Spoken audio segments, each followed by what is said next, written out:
How much have you just been looking forward to what Friday will mean for you and your family? Yeah, I'm super excited. I think, Karlie and I are both in a place in our career where this is a really special moment for us, and I'm just excited to see her. It's been a few years since you guys played against each other. Just what do you remember from those couple of matchups? I believe it was 2021 the last time you won the court together. Yeah, I mean, that one was really weird. I feel like that might have been our first one for sure that we were both playing and being able to go against each other. It's just a weird feeling after playing with her so much. Being on her team, just whenever we match up against each other, it just always has that weird feeling to it, but it's always good, it's always competitive, we both want to win. What's it like in these days leading up to the game? Are you guys talking a lot? Is it no contact? What is that? No, we're definitely talking. We're talking mostly about when we're going to see each other.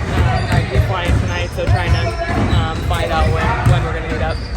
And what you remember playing against Karli, is there a lot of trash talking and on the court or maybe after the game, depending on who wins? Not really. I don't think either of us are much of trash talkers in general. So, we'll clearly acknowledge each other on the court. Before the game, we joke with each other not to score on each other. So we'll see how that goes. But it's just fun to experience this and be a part of it. Do you have any memorable stories from your youth of battling it out on the driveway or anything like that stands out? You two getting into it? Yeah, we played one-on-one always growing up, and almost always it ended in a fight somehow or another. One of us fouling each other too hard, so my dad would always have to just call the game. We weren't ever allowed to keep score. We weren't allowed to go to certain points because we would just get so angry and frustrated.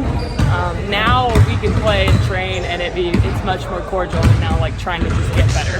And now it's probably also nice to have someone you can always talk about the league with, talk about what you're going through, changes, things you'd want to see. I talk to her every day. I talk to her after every single game.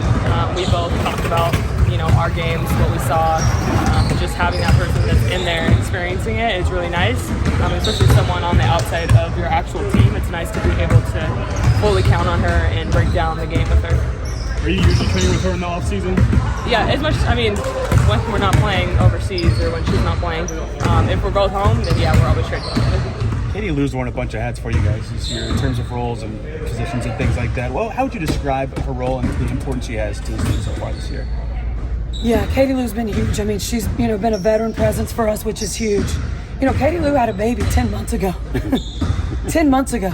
So she's trying to get in this situation, the way we were being scrutinized for everything and just the microscope on us, she's trying to figure it out again. She's trying to get her game back. So you've got that happening, you've got, all the outside happening, but she's just trying to be consistent, and she's putting in the extra work that needs to be done to help herself get back. What do you think it'd be like for going against her sister on Friday for the first time in a while? Yeah, I hadn't even thought about that. But I think that's going to be, it's going to be a cool situation. Anytime you get to play against your sibling, that's probably, she's going to go at her, I'm sure, pretty good.